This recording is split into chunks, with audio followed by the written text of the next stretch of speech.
Now, several days ahead of schedule, the Greek government has decided to roll out a set of new measures aimed at stemming the spread of the coronavirus, with the health minister telling the nation in a televised address that Omicron is now the dominant strain there.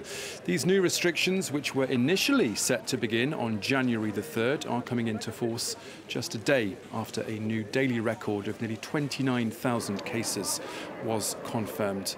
For more, let's bring in our correspondent, Nathalie Savaricas, who is standing by for us in Athens. Nathalie, this is an end of year that's going to feel a lot different for many Greeks. Talk us through just what's been announced where you are and, of course, why.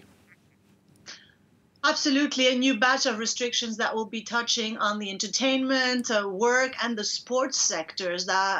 These have been measures that were scheduled to be introduced on January 3rd after the New Year's, but the government deemed that with the Omicron variant spreading at an impressive rate, they're going to bring these forward. So let's go through these measures in a more detailed fashion. Now, when it comes to the entertainment industry, restaurants will shut at midnight. I remind our viewers this Greece is very much a Mediterranean country where the night only starts around 10 p.m.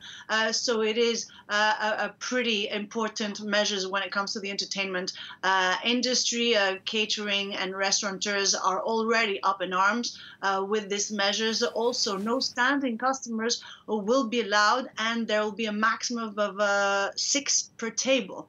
Now, another interesting measures is no music will be allowed either, in an effort to kind of stem the people standing up, and that's basically what the government had in mind. This had been done also during the summer. Now, they're hoping for an exception on New Year's Eve, where restaurants and catering businesses will be allowed to operate until 2 a.m. But other than that, midnight, Cinderella time is when everything will shut.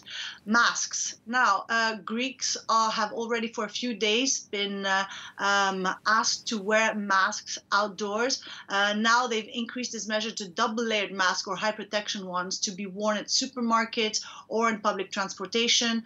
In the work sector, both public and private sectors, half of the staff will be working from home, and the staggered shifts will also be reintroduced.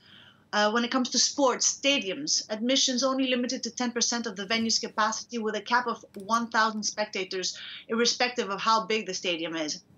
And of course, visits to retirement homes will also only be allowed if the visitors have performed a PCR test within the last 48 hours, and of course that test is negative.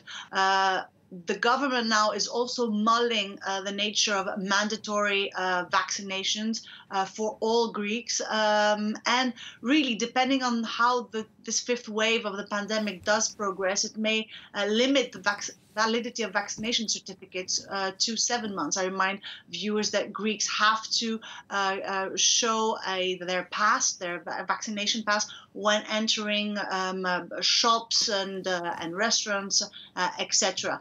Greece is a small country of 11 million that is just recovering from a decade-long crippling financial crisis. So the government is trying to avoid a lockdown at all costs at the moment. Let's see how this fifth pandemic goes. Our correspondent, Nathalie Savaricas in Athens, thank you very much.